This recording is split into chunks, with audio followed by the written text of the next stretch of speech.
आपको खबर बता दें, श्रावस्ती जनपद के इकौना से है। इकौना कस्बे के युवाओं में काफ़ी रोष दिखाई दिया। मोहम्मद आरिफ पुत्र महराज अहमद निवासी मुबारक नगर कस्बा इकौना ने इकौना थाने में पहुंचकर विपक्षी के विरुद्ध तहरीर देते हुए कार्रवाई की मांग की।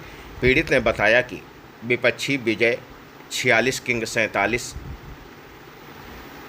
पुत्र अज्ञात पता 5 पीरान मस्जिद के पास का है, जिसने अपनी आईडी से नबी के ऊपर आपत्तिजनक कमेंट किया, जिससे चलते युवाओं में काफ़ी नाराज़गी दिखाई दी। ऐसे में भारी संख्या में लोग इकौना थाने पर पहुंचे और विपक्षी के खिलाफ तहरीर देकर कार्रवाई की मांग की। वहीं पुलिस ने तत्परता दिखाते हुए विपक्षी को पकड़ लिया और उससे पूछताछ की। ऐसे में पता चला कि उसने वो कमेंट ही नहीं किया है, उसने अपनी गलती मान ली, जिसके बाद युवाओं ने उसे माफ़ कर दिया। माफ़ीनामा लिखने के बाद उसे छोड़ भी दिया गया। श्रावस्ती जनपद के इकौना कस्बे का है पूरा मामला, जहां पर लोगों में काफ़ी नाराज़गी दिखाई दी और लोग थाने पर पहुंचे तथा प्रार्थना पत्र दिया। क्या हुआ है, कहे कि आप लोग थाने पर आए हैं? एक कमेंट था टिप्पणी जो हमारे मौलाना हजारी साहब के सलमान हजारी साहब का था, तो उसी संबंध में एप्लीकेशन दिया गया था थाने में। लेकिन उस लड़के ने अपनी गलती का एक्सेप्ट किया कि हम नहीं जान पाए कि किसने किया है और हमको मालूम नहीं है। आईडी तो उसी की है ना? आईडी उसी की, लेकिन किसी ने बता दिया कर दिया, हमको मालूम नहीं। अच्छा, किस पर कमेंट किया गया? मौलाना हजारी साहब। तो क्या कमेंट किया गया? सलमान हजारी के उस पे बयान पे कमेंट किया गया है नबी के ऊपर और अल्लाह और रसूल के ऊपर, जो कि बहुत ही गलत बात है। मैसेज मुस्लिम समाज के बीच में जो मैसेज गया बहुत गलत गया है। लेकिन उस लड़के का कहना है कि ये मोबाइल हमारे पास नहीं थी, अन्यथा जो कमेंट किया, जो भी राजनीति के द्वारा कमेंट किया गया है या कोई करवा रहा है, तो ये गलत बात है। मुस्लिम समाज को हमारे नबी और अल्लाह के बारे में गलत लिखना या गलत टिप्पणी करना, इसको बिल्कुल ही नहीं, कोई मामला सहा नहीं जा सकता, क्योंकि हम उन्हीं के ज़रिए से, हमारे नबी और अल्लाह के ज़रिए अल्लाह ने इस दुनिया को कायम किया है। उनके बारे में या मुस्लिम समाज को ठेस देने के बारे में, गलत मैसेज देने के बारे में इकौना में कोई भी गलत चीज़ों के मुस्लिम समाज के लिए गलत ना लिखे, ना करे। उस लड़के ने कहा है कि हमारे पास मोबाइल नहीं थी और मोबाइल पे कमेंट जिसने किया है वो जानकारी में किया गया, जबकि वो लड़का नहीं किया। वो बता रहा है कि हमारे पास मोबाइल नहीं थी।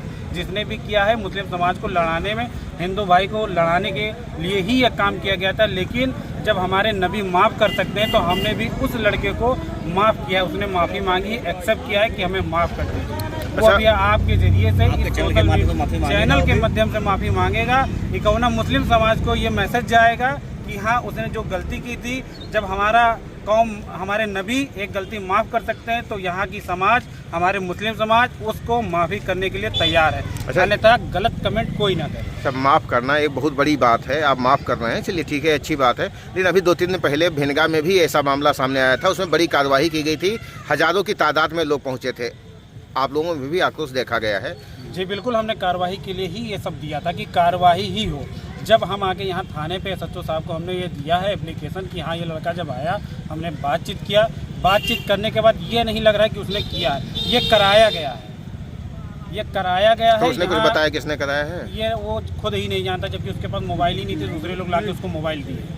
अच्छा, ये नहीं पता। अच्छा, जिसके आईडी पोस्ट हुआ था वो कहाँ का रहने वाला है? आईडी तो उसी की है। तो आईडी कहाँ का रहने वाला है? यही ये 5 पीरान के पास के रहने वाला है, इकौना देहात का रहने वाला है।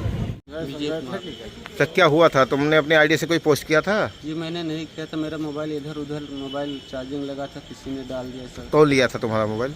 दुकान पे लगा था सर। बाईपास पे भी जाते हैं, सुपरी पे वहाँ भी जाते हैं, वहाँ भी आप। इतने भारी संख्या में लोग पहुँचे हैं आपके खिलाफ तहरीर देने, जी क्या कहना चाह रहे हो तुम? सर, हमसे जो गलती हुई है, इधर उधर मोबाइल लगा अनजाने में हो गई है, अब नहीं होगा सर। हाँ जी, सुनो, तो हमें माफ़ किया जाए। हमें माफ़ किया जाए। जब नहीं रिकॉर्ड के थे नहीं कहे थे, रोके हन यार। तो मैं इलेक्ट्रीशियन हूँ, कहीं भी काम में हम भी कहते हाँ जो तो अब कहते जो गलती हमसे दुखी जाओ, जब कहा तब कहते जो गलती है हमसे नहीं भय है, लेकिन हमारा मोबाइल यूज हुआ है तो ओके खत्ते हमें माफ़ी चाहिए। क्या हुआ भैया? वो हमसे जो गलती हो गया है और हमारा मोबाइल जो यूज हुआ है उसके लिए हम क्षमा चाहते हैं। उधर लगा रहा गलती, कहा भी गया है कि उनका माफ़ कर दीजिए। हाँ भाई साहब, फिर ना करवाओ, हम ना कर बताओ तो कौन सी बतिया रहा, बताओ। आपने जो कमेंट किया था हमारे नबी के ऊपर, क्या आप अपने आईडी से आपने खुद किया था? मैंने नहीं किया था, गलती से कोई कर दिया, मोबाइल इधर उधर लगा था। अब ऐसा नहीं होगा गलती। तो आप किसी मतलब से- मुस्लिम किसी के समुदाय से समझ से- माफ़ी मांग रहे हैं? हाँ, तो माफ़ी आप मांग रहे हैं, मांगिए किसी के भावना कि हम को सारे ठेस मुस्लिम पहुंचाना समुदाय नहीं से है। माफ़ी मांग रहे हैं। पूरे हम मुस्लिम दोबारा समुदाय से कमेंट नहीं करेंगे। माफ़ी मांग रहे हैं, ऐसा कमेंट नहीं आएगा। ठीक है, मैं माफ़ करते हैं। किसी की गलती पर माफ़ कर देना सबसे बड़ा धर्म है। ऐसे में युवाओं ने यहाँ पर नेकदिली दिखाई और युवक ने जब अपनी गलती मानी तो उसे माफ़ कर दिया। ऐसे में पुलिस ने भी माफीनामा लिखाते हुए युवक को छोड़ दिया। श्रावस्ती जनपद के इकौना कस्बे का यह पूरा मामला है, जहाँ पर लोगों में बेहद आक्रोश दिखा। भारी संख्या में लोग इकौना थाने पर पहुँच गए और विपक्षी के विरुद्ध शिकायत करते हुए कार्रवाई की मांग की। लेकिन जब विपक्षी ने अपना जुर्म कबूल कर लिया और माफ़ी मांगी तो लोगों ने उसे माफ़ भी कर दिया। श्रावस्ती जनपद के इकौना कस्बे का यह पूरा मामला है, जहां पर मौलाना व नबी के विरुद्ध आपत्तिजनक टिप्पणी सोशल मीडिया पर की गई थी, जिस मामले को लेकर लोगों में आक्रोश दिखाई दिया। लेकिन दोनों पक्ष सहमत हो गए और आखिरकार माफ़ीनामा लिखाते हुए पुलिस ने कार्रवाई समाप्त की।